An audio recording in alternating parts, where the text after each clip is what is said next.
Hello, and welcome to Brews Less Traveled, the podcast exploring the best undiscovered craft beer cities across America.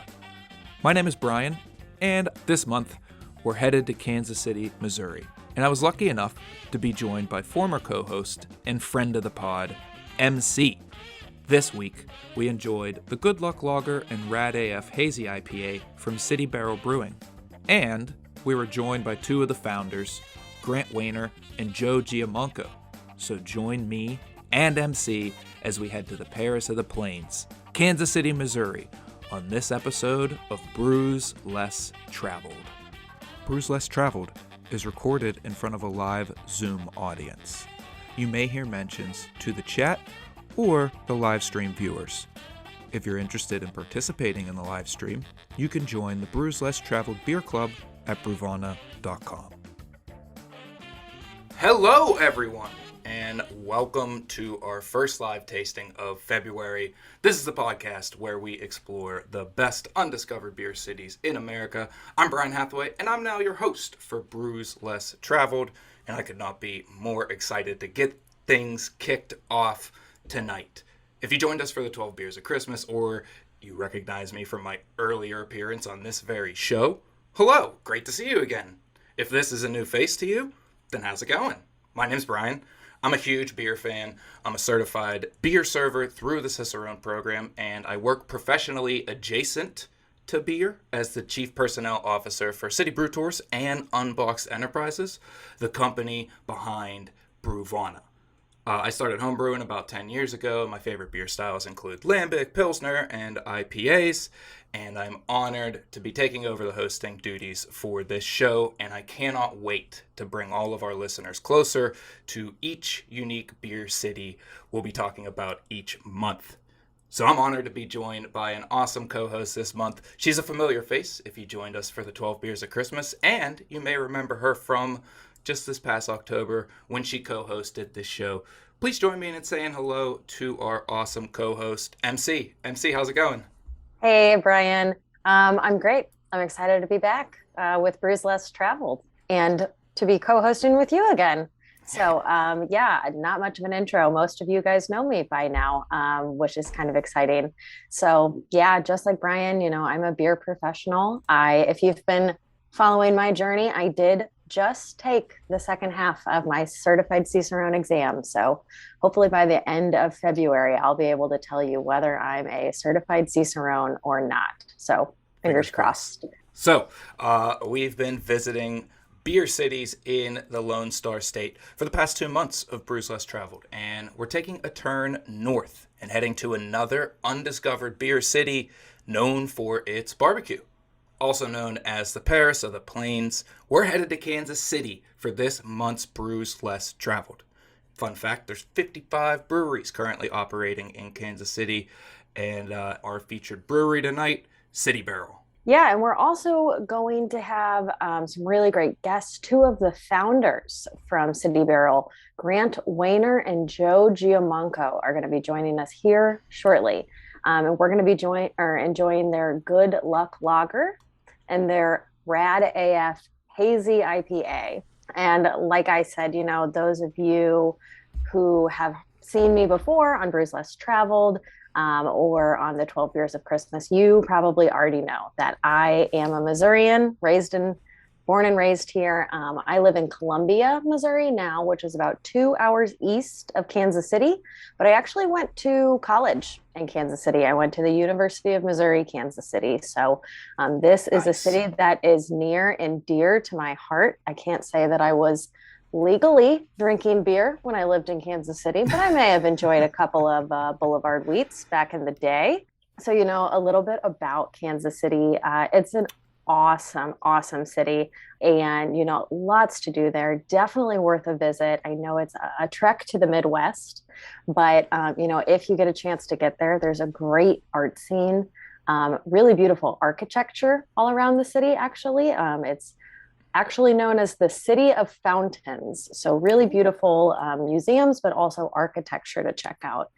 You already know, obviously, that it's a great food city. Awesome barbecue. I served tables at Jack Stack, so I might be a little biased But Jack Stack is definitely the best barbecue in the city, hands down. Just saying. Not biased. Yeah, not at all, but it's just facts, people. And then obviously, you already know why we're here to talk about the beer scene.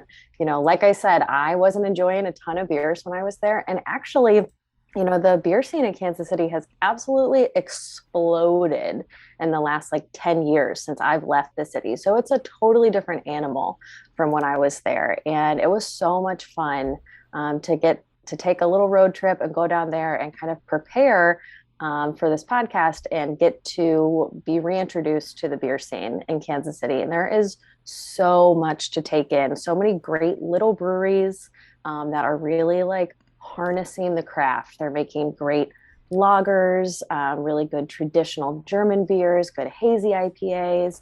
There's really like anything that you want in beer, you can find it in Kansas City. There's a beer for everybody in Kansas City. For sure. That's awesome.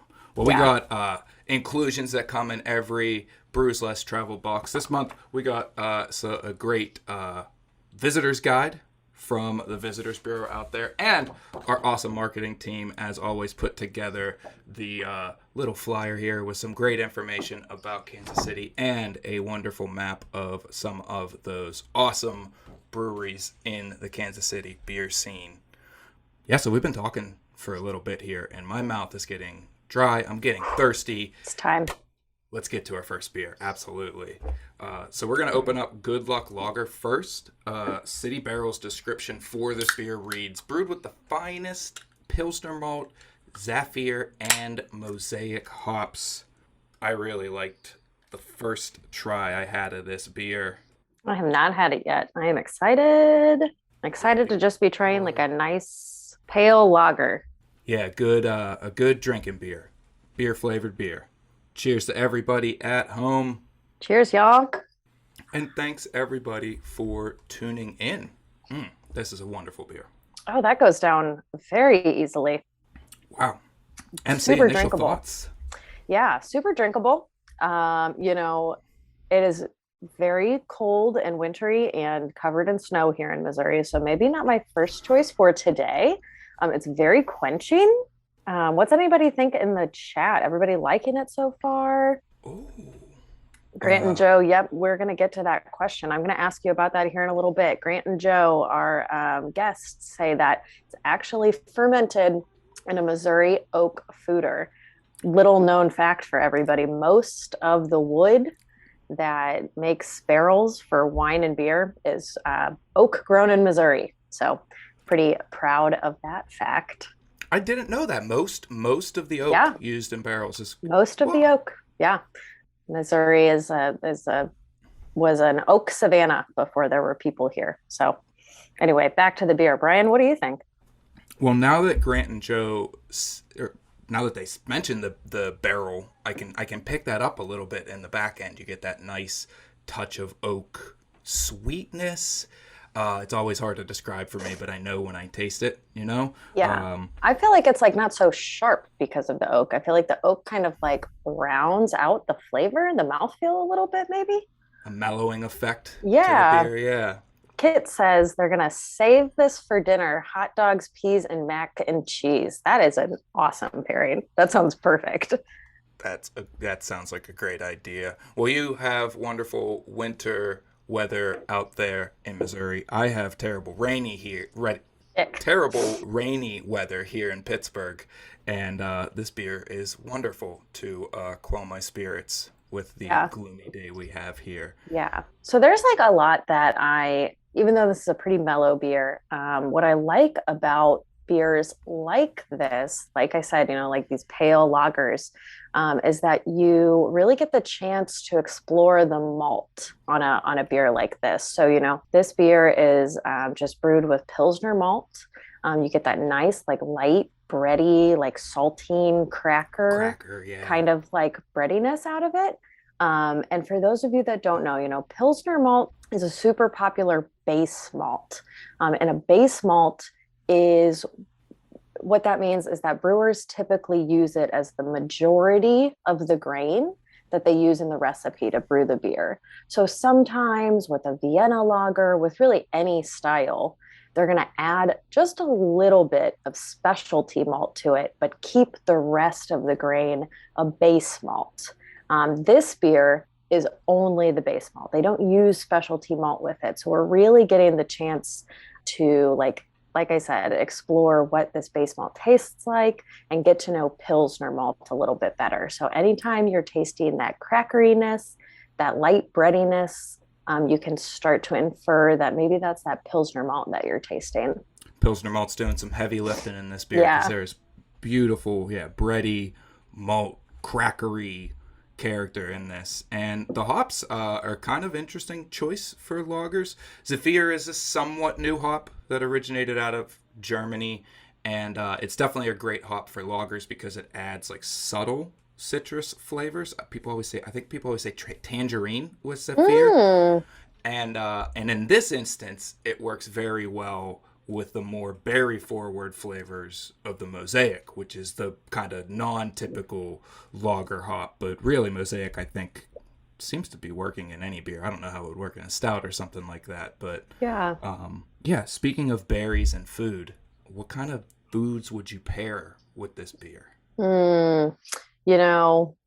I liked what we were talking about earlier, just like basic home style food with this. But I really like to use lagers since there's not a ton of fruit in it, even though there's a little bit of like a fruity hop in this.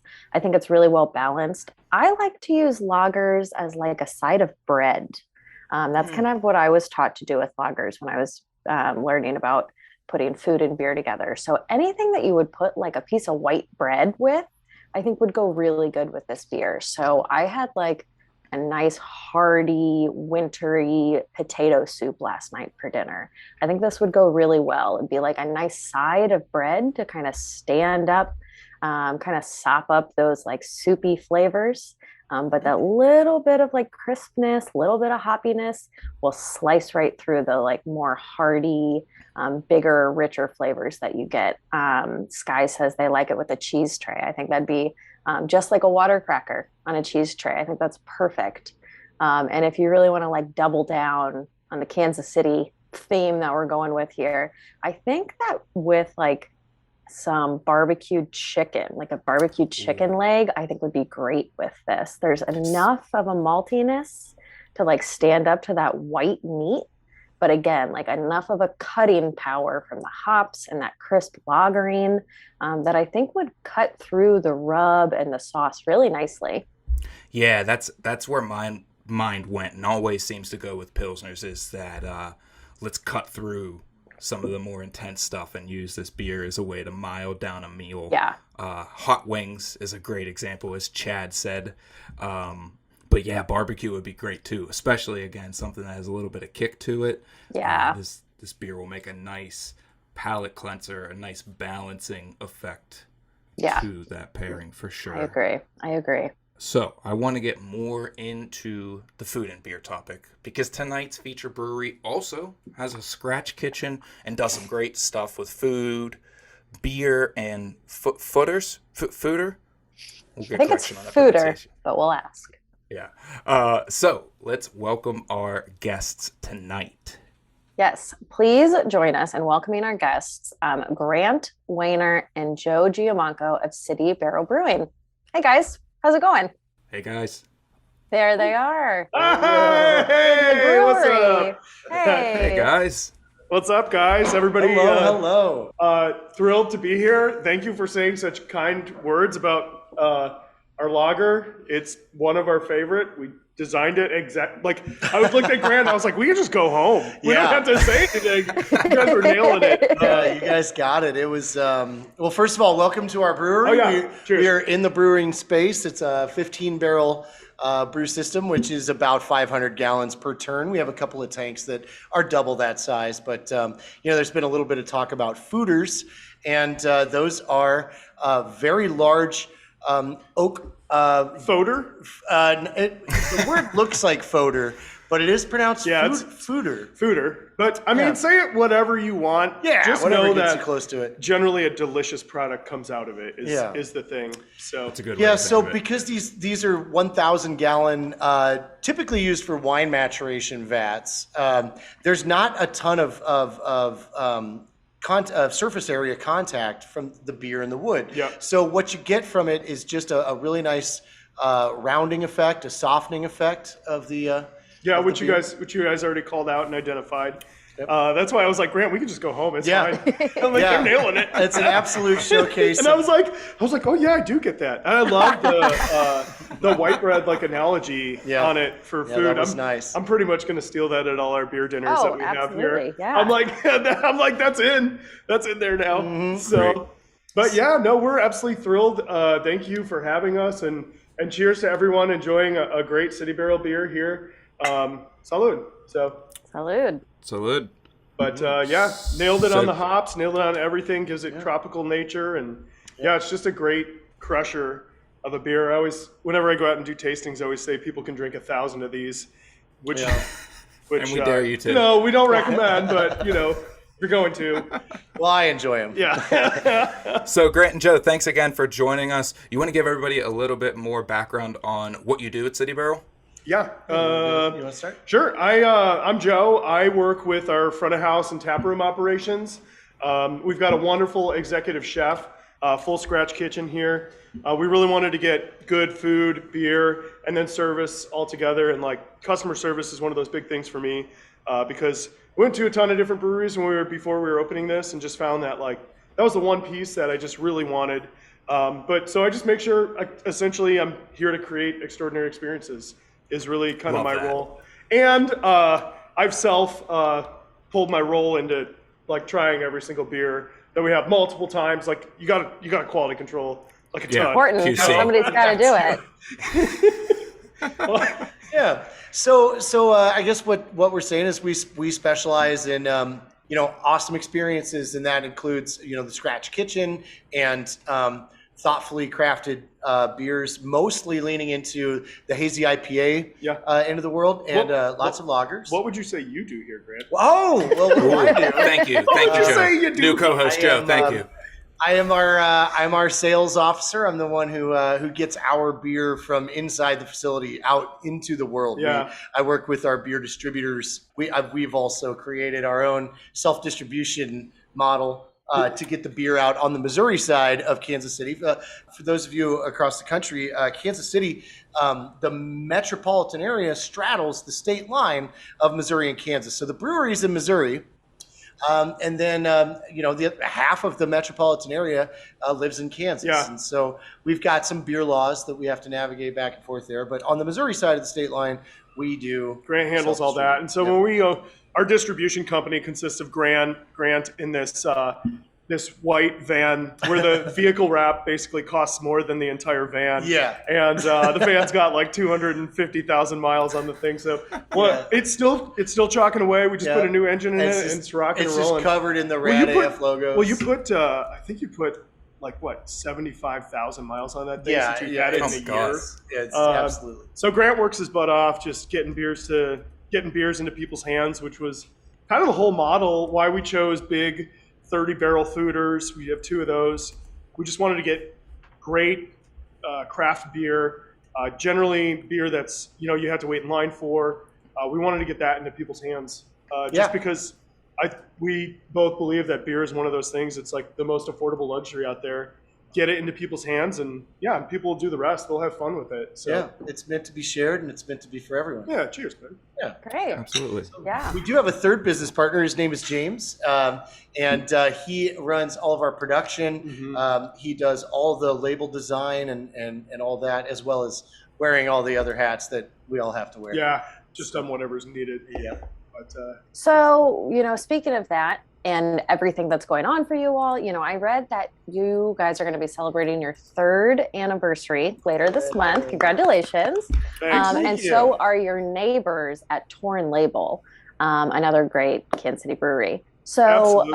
and I kind of mentioned this earlier when I was talking about the difference between Kansas City from when I lived there versus now.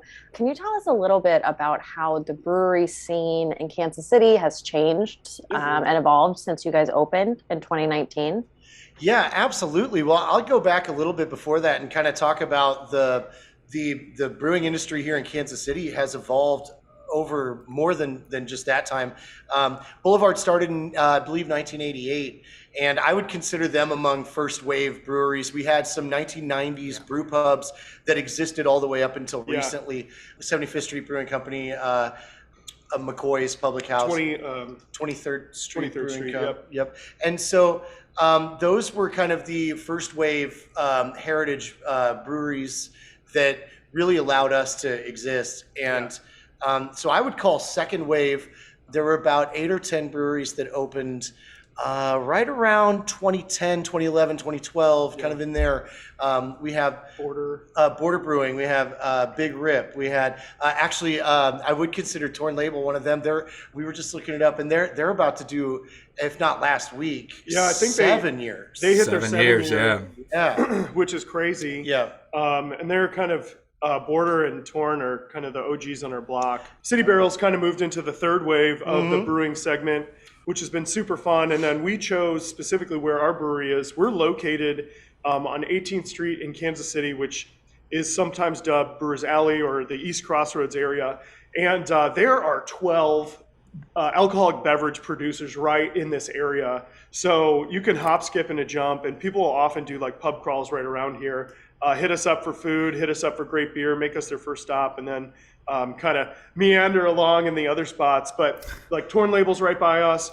Border shut down for about a year while they moved from their smaller facility to a bigger one, and they, I think, are celebrating 8 years. I think on the 21st. Oh, that's great. Yeah, so February 21st. So we literally can see their from our back door. We can see their front door as well as.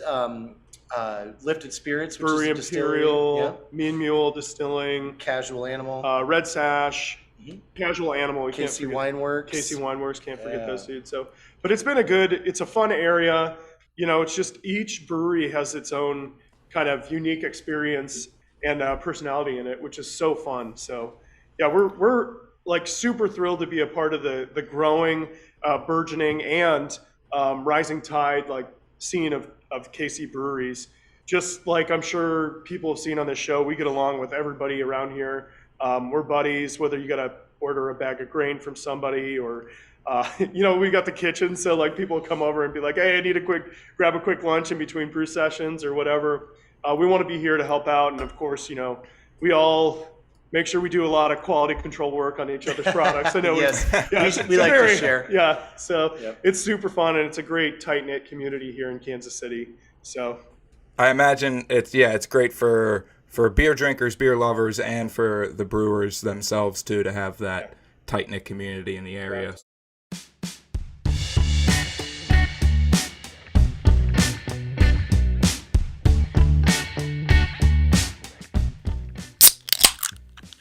Now let's take a beer break.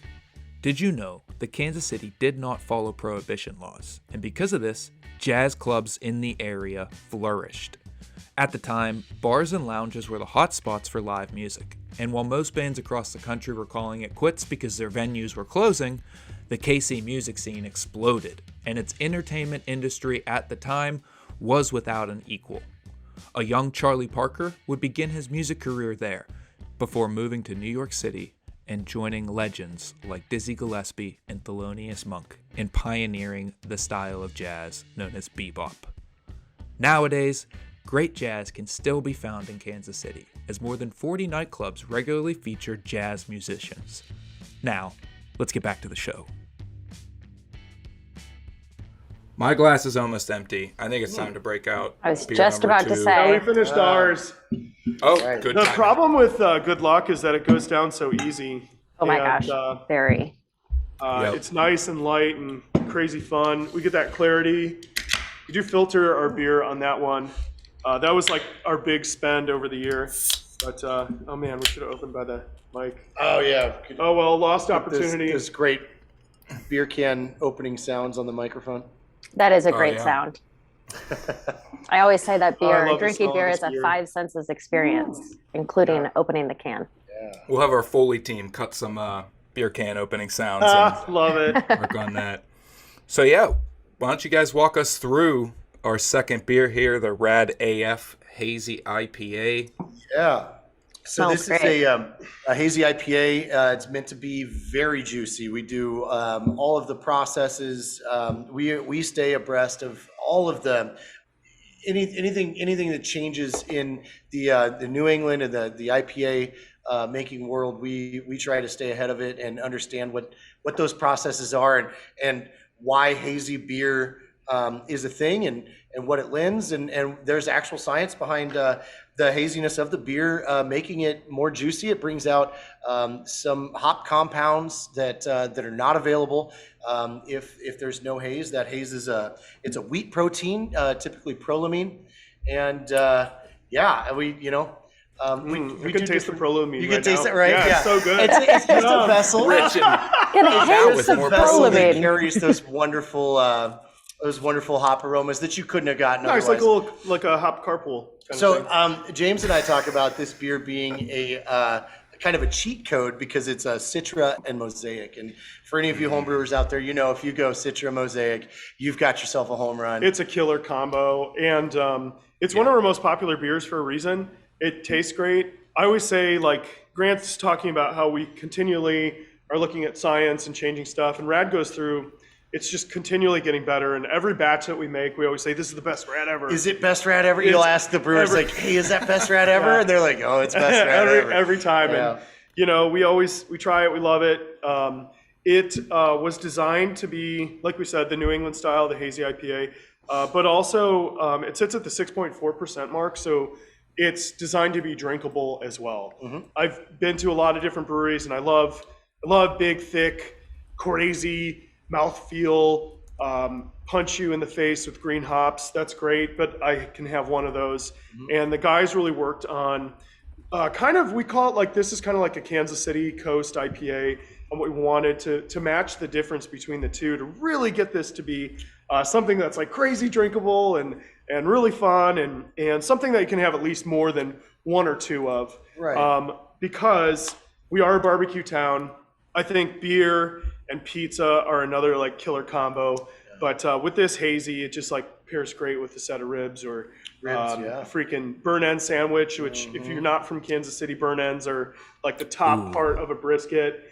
I'm a transplant here. I grew up in the suburbs of Chicago, and as soon as I tasted barbecue, I made it my mission to start tasting all the barbecue here. Yeah, try it all. And so Kansas City does a blend of both like pork, chicken, beef, and so like we don't specialize like in Texas like they do with beef. And so I've also dove into that barbecue scene, like I said. But the one thing that I know is I can always enjoy great barbecue with a good beer too. So it just makes it better.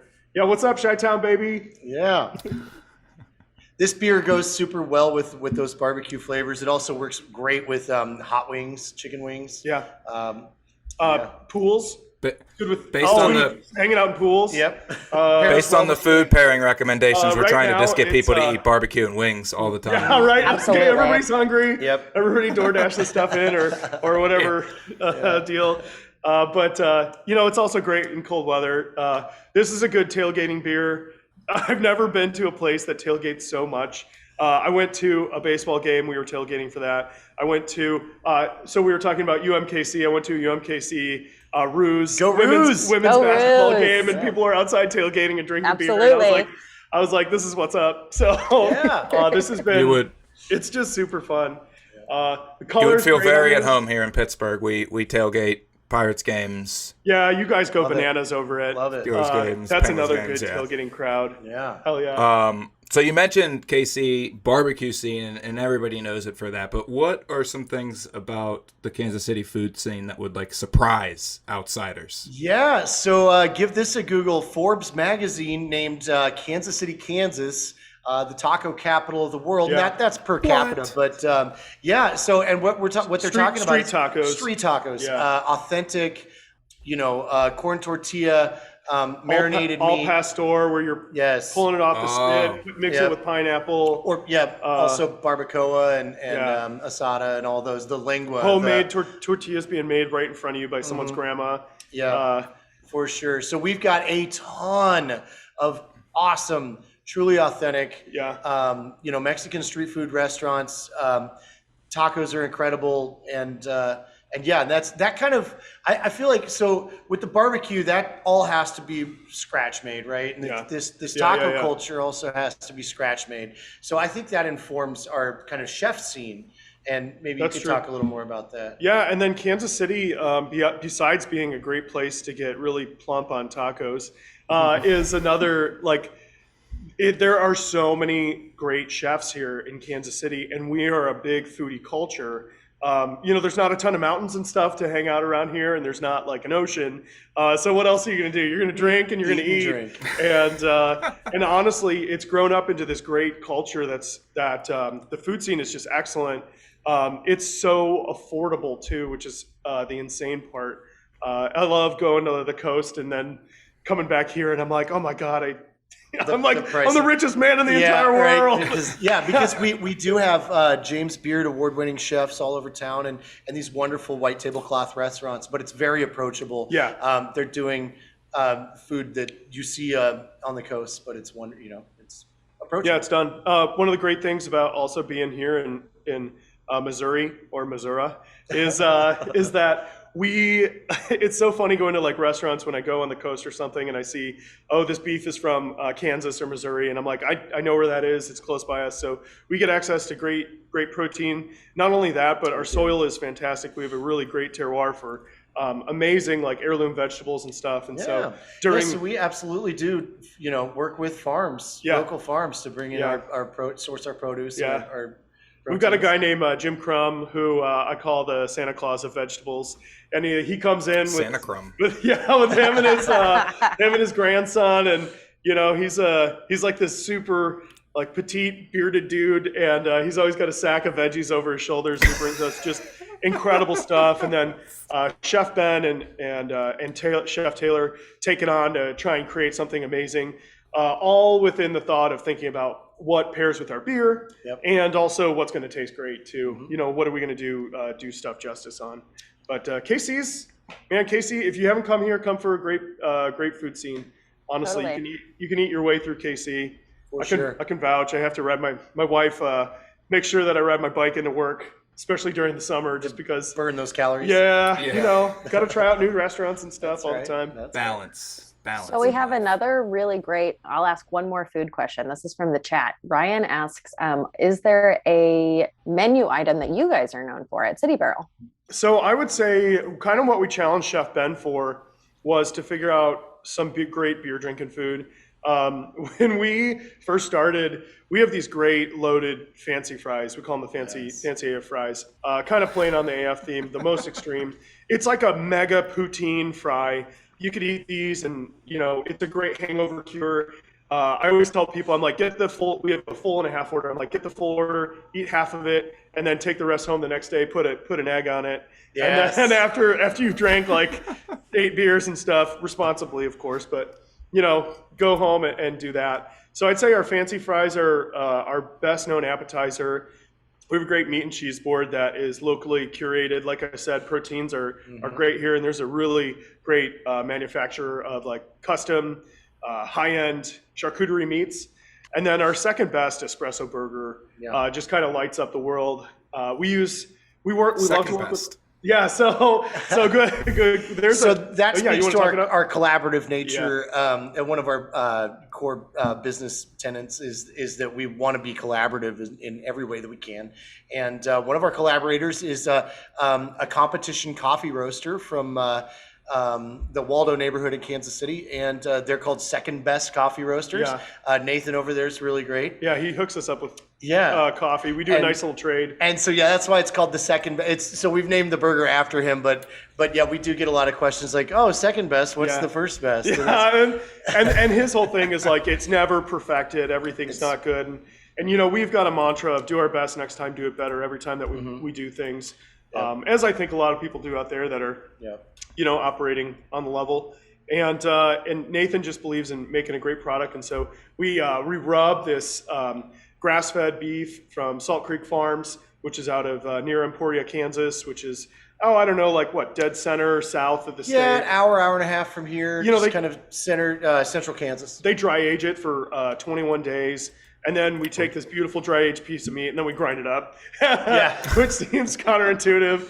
And then make this great 2-temp burger with brie cheese, a blueberry compote that we make, and then arugula. So it's all these flavors of my God. spicy, tangy, sweet, cheesy, gooey, rich. Yeah. It's really. Coffee. I had to stop getting it because I was like, well, Oh, yeah. Well, like I said, Holly was like, "You're double timing it." Yeah. She's like, "You need to ride north. You're double and then right turning south there. turning into a triple. Yeah. You're triple best espresso. Yeah, Joe. that's right. But that's one of the main things that we're known for. Yeah. And then we rotate in and out specials. Oh, yeah. Just based on what we can get. We've got this humongous tomahawk pork chop that is a Duroc pork chop that just got on the menu. You know, it's just crazy delicious.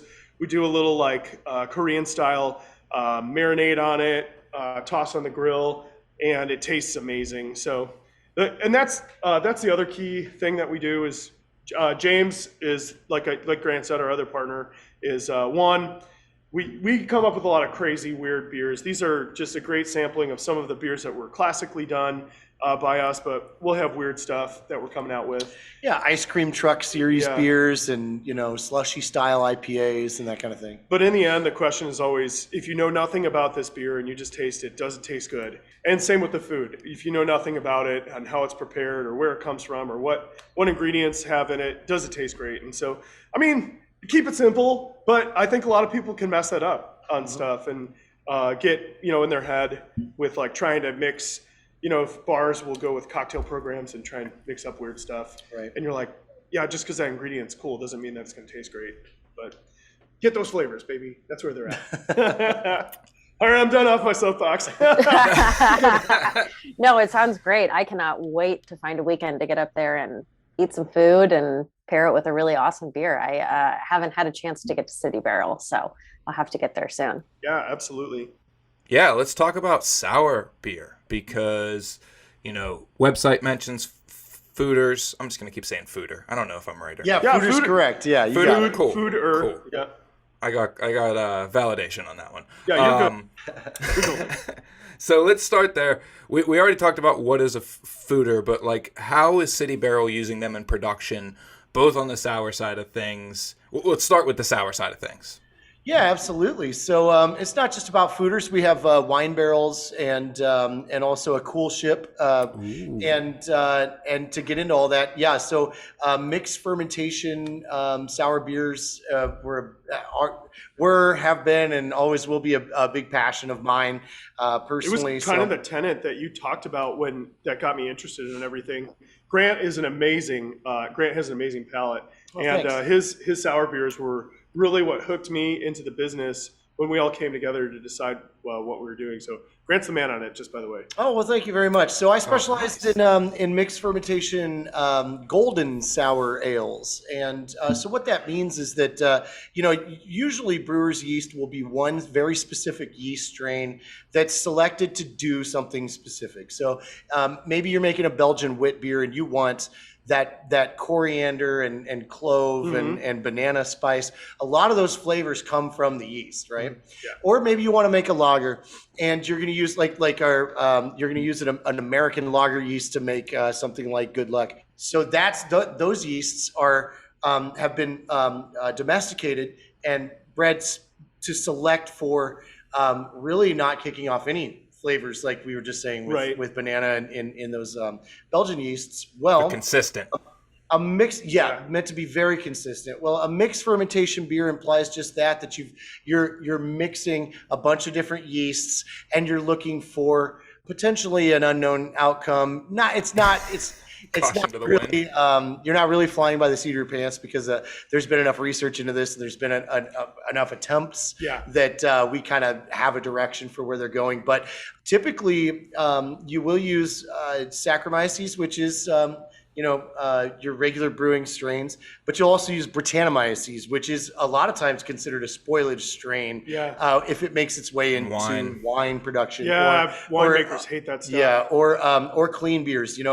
Unless you were trying to make a Brett IPA. Yeah. You wouldn't want Brett to find its way into, say, Rad AF, because one of the reasons that makes Rad really good is there's some residual sweetness to that beer. Well, yeast strain like Brettanomyces will ferment all of that sugar out. It will take a very long time, and it'll ferment the dead yeast cells that are still in there. It'll eat everything. Yeah, absolutely. So we have sugars that we consider to be unfermentable, or carbohydrates at least, that are long chain carbohydrates that are considered unfermentable by brewer's yeast, but not to Brettanomyces. Brett don't care. It'll just chew and chew. Now, also in a mixed ferm, you're talking about lactobacillus and pediococcus. Now, sometimes you use one or the other or both. Yep. But yeah, definitely in our foeder mixed culture, which is a culture that you all of those developed. Developed that from bottle dregs, from collecting. Nice. Like whenever you buy a bottle of Cantillon or Dre Fontaine and these spontaneous beers from Belgium, or even like Lost Russian Abbey River. or Brewery Toureau or something like that. La Folie from New Belgium. If you see like some silt in the bottom of the bottle, a lot of times those can be woken up and grown into a mixed culture. And so we used to collect a lot of yeast from bottles that we loved, bottle shares. We would also do some wild capture stuff, and we built this yeast strain that was called the Lebowski strain that we just absolutely loved. Wonderful. It would make golden sour ale taste very like candy, like Pez kind of candy, and it's just beautiful. And this really ties the room together. Yeah, totally, dude. It pulls the beer together. And it happened over for Grant, like. His house looked like a mad scientist was in there with just bottles, like just everywhere labeled, like the different strains, like Erlenmeyer flasks on stir plates. Donnie and the dude and different other strains were pulling in. Morty, we got to start a brewery. Yeah, exactly. Yeah. So, and Grant helped develop all these strains over many years, and so when the time came for us to turn that onto a commercial setting, Grant was like. So Grant's whole reason for doing this whole brewery was so that he could drink a lot of sour beer, have access to it. And like I said, in his house, he had all these perfect beers that were ready to go and drank, and they were all in, containers that were holding this sour beer that Grant was cellaring and getting ready. And we were like, hey, dude, we're going to need all those. So we hung the carrot in front of Grant and be like, dude, we'll make a ton of different sour beers. Yeah. Just, we need all of these. Right, so, we need all this. So he took it upon himself to blend this great yeast concoction together that he knew would complement the wort that we were brewing. Yeah. And man, it just turns out to this most flavorful, our sour beers I akin to an orchestra playing, as opposed to sometimes if you get a kettle sour of a beer, that could be like a garage rock band. Both are great in their own right, and they both have their spot. But you just get those complexity levels with a wood aged sour beer. Yeah. And Grant really opened my eyes up to it. And now once I've learned it, it's a curse. Because I can't go back now that I know about it. So what we like to do with the program is we'll take a similar base beer. It's like a very wheated saison base, and then we'll take a mixed culture, and we will fill multiple wine barrels, normal 59-gallon wine barrels. We'll pull different wine barrels that had different wines in them. And then every barrel gets a different yeast strain. Now the foeders, the 2,000-gallon foeders, have their own strains. One of which, I should say, one of the foeders has been converted to a lager foeder. So it's back to being a clean vessel, and it makes the good luck like we were talking about before. But the other one still has the Lebowski strain in it. But every other wine barrel that you see around City Barrel has its own strain of different yeast mixed culture in it.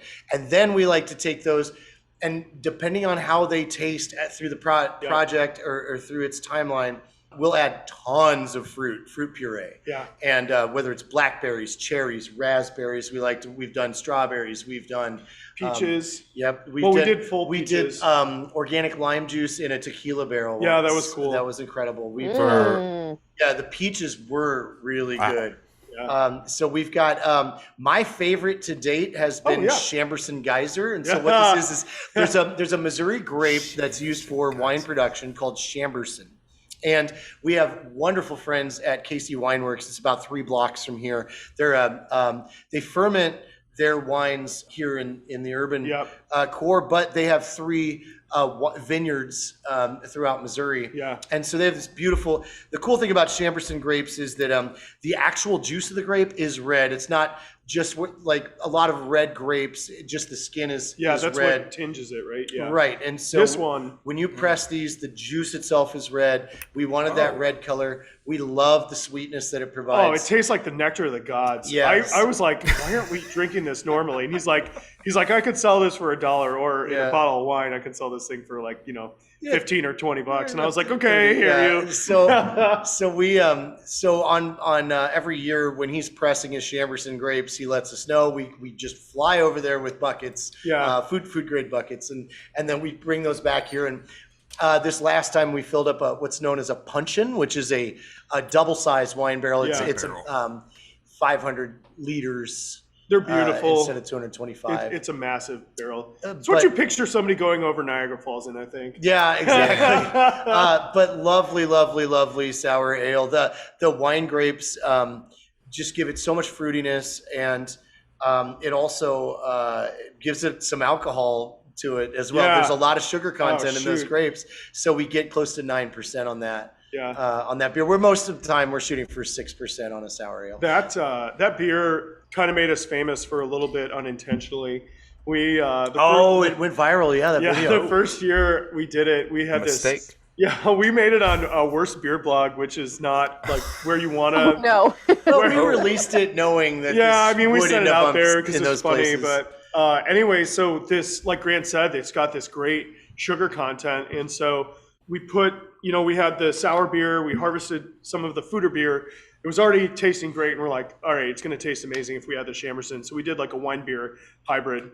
And so we added the Chamberson grape must, aka grape juice, to it. And right around Halloween, it was Halloween night. Halloween night, we were doing a double mash stout that ended up being about 15% that day. But in the middle of the brew session, all of a sudden, this red wine barrel just like pops, and it goes boom, and the bung flies off the top of this bad boy and shoots Chamberson grape juice way up into the ceiling. If you picture a Mentos going into a Diet Coke, it was exactly like that, only wine barrel size and red. Oh my God, it was like, it was heartbreaking and amazing all at the same time. Yeah. I've never seen anything like it. And so like our cameras, our like security cameras caught it. Oh, dude, and I'm wearing a costume, and my buddy's wearing a Green Man costume, and like we walk around the corner, I was like, yeah!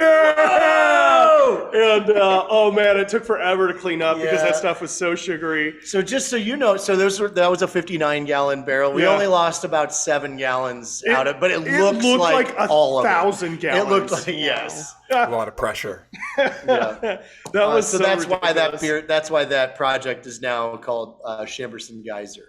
Yeah, that's where it gets the name from.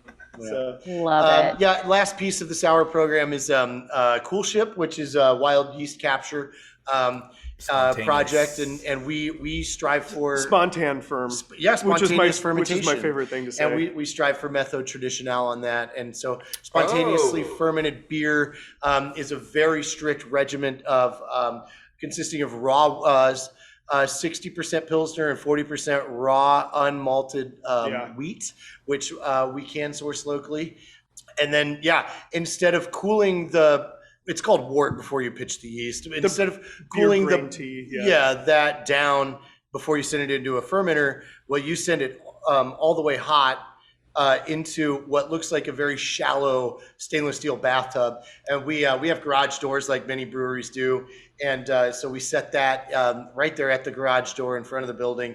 And then we'll just leave it. Oh, and it's got to happen only when it's cold out. Yeah, it's it has to be. It's like cool. a specific time. It's got to be between 20 and 40 degrees overnight low.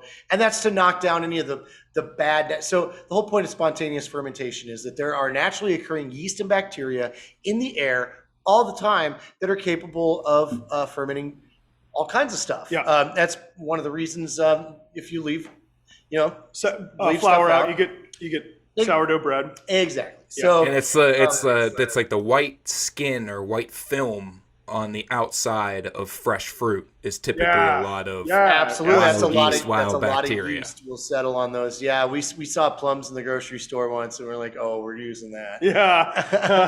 That's fun stuff. So anyway, so they call it knocking out, but we go from the boil kettle, which after an extended boil, like usually 4 hours or so. 4 hours, yeah. You send this wort to the cool ship, and then we just leave that garage door open, and we sit there with that thing and drink and sit around it and visit with it until we can't handle it anymore. There's just usually about 3 or 4 in the morning. Usually by then we've seen you visually start to see fermentation activity in it, and by then we'll go to bed and come back in the morning and recirc that and send it into wine barrels for long-term Yeah. storage. Those are blending projects. You want to go minimum of 1 year, maximum of 3 years, and ideally, if you're looking for method goose, you would blend across 1, 2, and 3 year barrels of that beer. So we're still working toward that. We have released 1 or 2 kegs of year one's spontan stuff, and It's so fun. The so- cool thing about the spontaneous fermentation is that it is literally the ability to taste a moment in time. Yeah. You can Capturing never time and replicate you can never replicate it again. Once it's there, it's gone. Whoever was around it, like what the solar activity was then, temperature, everything that was happening. And so I love like the romantic aspect of it is my favorite part of it. And just thinking about tasting time is just the coolest part. So if you do get a chance to have a spontaneously fermented beer, a spontan beer, please do support those guys out there. You can find all over the country if you're beer folks, which I know you are out there. Obviously, Jester King is a great place to find some spontan beer. Side project keeps. Yeah, you putting guys out just great did stuff. Texas, right? And Yep. so Jester another King. Jeff's the one that I think Jeff was the one that started or was really big proponent of the Jester method King. traditional. So Jester King. Was it? But yeah, there were three. Arizona breweries. Wilderness does a bunch too right now with cool shipping. And DeGard, I think, too, might have been the other one. Yeah, Does Jolly Pumpkin? Did they do? So they're all about open top fermentation vessels, but they're Not true, like- it's close. It's not method traditional, but it's an American approximation. The same with a lot of the much of the sour beer coming out of Russian River is more of an Americanized Sanctification and version of the process. Yeah, that stuff's awesome. Yeah, which is great. Yeah, I'd love to see phenomenal. innovations, and we've always considered what can we do with the cool ship other than method traditional to kind of experiment on what the new horizons are in American spontaneous fermentations. And so we're always considering what that should be. Yeah, no, for absolutely. sure. Yeah, I think we've seen a Awesome. lot of growth in brewing recently, just due to change in production process on a lot of things. When we use hops, how we use hops, Yeah. the way we brew things. So Yeah. it's been we're in a cool like renaissance of brewing right now, which is super fun. And so, but the best way to experience it is to taste it. So what a burden. Yeah. So when you're Yep. Yeah. Bummer. All right, y'all. Well, it has been so much fun talking to you. You clearly love what you do. It translates very well. And before we let you go, shamelessly plug anything that you can for us.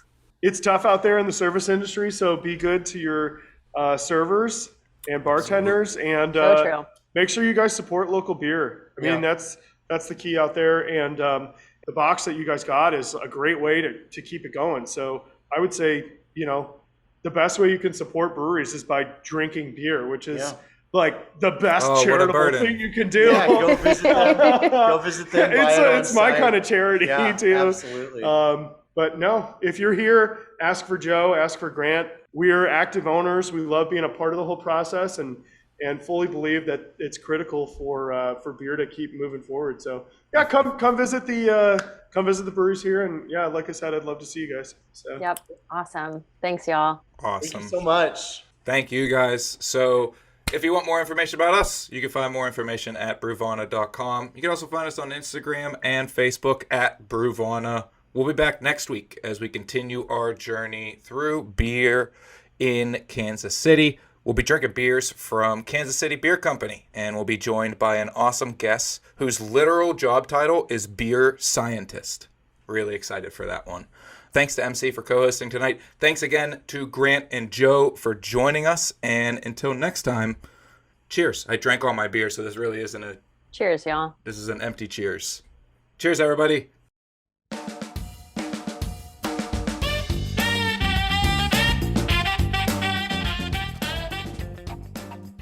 Welcome to the outro. You made it.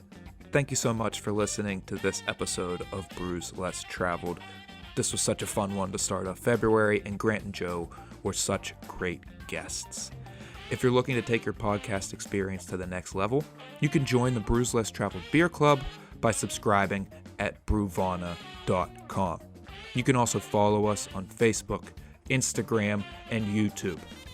Also, subscribe to Brewvana on Untappd to keep up to date with the latest beers from the club. We'll be back next week with another great guest, another great featured brewery. But until then, be safe, be kind, and support your local breweries. Cheers!